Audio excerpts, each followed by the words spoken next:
Menunggak kredit selama 3 bulan itu bukan kredit macet. Ini penjelasannya.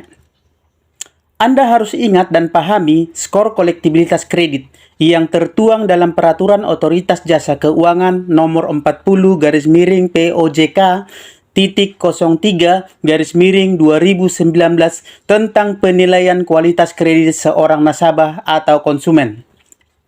Yang kesimpulannya, menunggak kredit selama 3 bulan bukan berarti status kreditnya itu sudah masuk ke dalam kredit macet. Jadi mulai saat ini, Anda jangan mau dikatakan kredit macet. Selamat berjumpa kembali dengan saya Maro di Maro Channel. Baik, kita lanjut pembahasan kita. Apabila ada debt collector yang datang ke rumah Anda untuk menarik unit mobil atau motor Anda dengan alasan bahwa Anda sudah masuk kategori kredit macet karena angsuran Anda sudah telat 2 bulan 60 hari atau 3 bulan 90 hari, bahkan 4 bulan 120 hari telat bayar atau nunggak cicilan, sehingga unit kendaraan harus disita atau diserahkan ke perusahaan pembiayaannya. Jangan mau kendaraan Anda ditarik atau dibawa mereka karena Anda belum termasuk ke dalam kategori kredit macet. Kenapa bisa begitu? Berikut penjelasannya. Berikut 5 kolektibilitas kredit sesuai Peraturan Otoritas Jasa Keuangan nomor 40/POJK titik 03/2019 tentang penilaian kualitas kredit seseorang atau nasabah menurut Peraturan OJK. Yang pertama, kolektibilitas 1, yaitu lancar. Apabila debitur selalu membayar pokok dan bunga tepat waktu, perkembangan rekeningnya baik, tidak ada tunggakan, serta sesuai dengan persyaratan kredit. Yang kedua adalah kolektibilitas 2, dalam perhatian khusus. Apabila debitur menunggak pembayaran pokok dan atau bunga antara 1 sampai 90 hari, itu termasuk dalam perhatian khusus. Yang ketiga, kolektibilitas 3, yaitu kredit kurang lancar. Apabila debitur menunggak pembayaran pokok dan atau bunga antara 91 hari sampai dengan 120 hari, itu termasuk ke dalam kategori kredit kurang lancar. Yang keempat, kolektibilitas 4, yaitu kategori diragukan. Apabila debitur menunggak pembayaran pokok dan atau bunga antara 120 hari sampai 180 hari, maka kolektibilitas tersebut termasuk ke dalam kategori diragukan. Yang kelima, kolektibilitas 5, macet. Apabila debitur menunggak pembayaran pokok dan atau bunga lebih dari 180 hari, barulah nasabah tersebut dikategorikan kepada kategori kredit macet.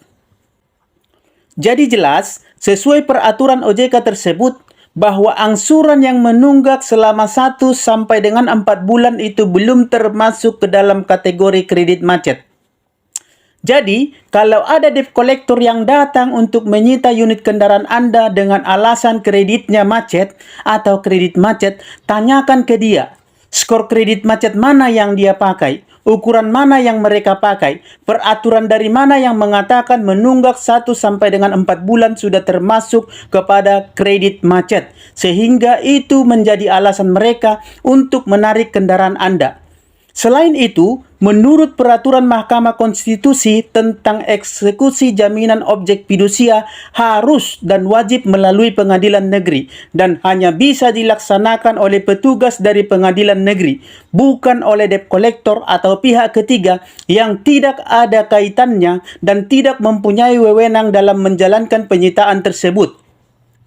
Adapun peraturan OJK tersebut tertuang dalam putusan Mahkamah atau Peraturan Mahkamah Konstitusi nomor 18/PUU/17/2019, di mana yang inti dan penekanan dari bunyi pasal tersebut adalah bahwa eksekusi jaminan fidusia harus dan wajib dilakukan melalui putusan pengadilan, kecuali si nasabahnya mau dan rela atau bersedia menyerahkan objek jaminannya, yaitu motor atau mobilnya, ke leasing dengan sukarela dan tanpa ada paksaan dari pihak manapun.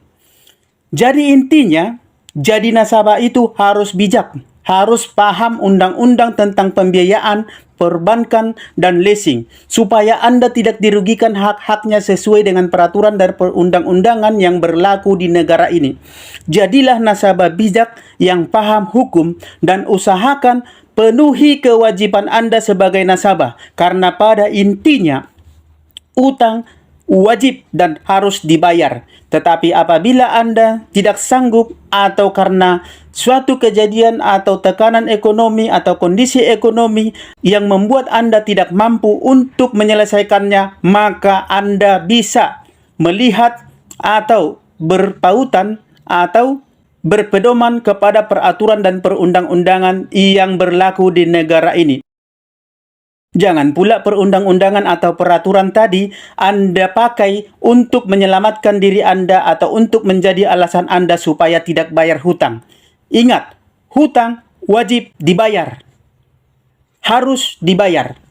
Ya, semoga bermanfaat dan salam sahabat.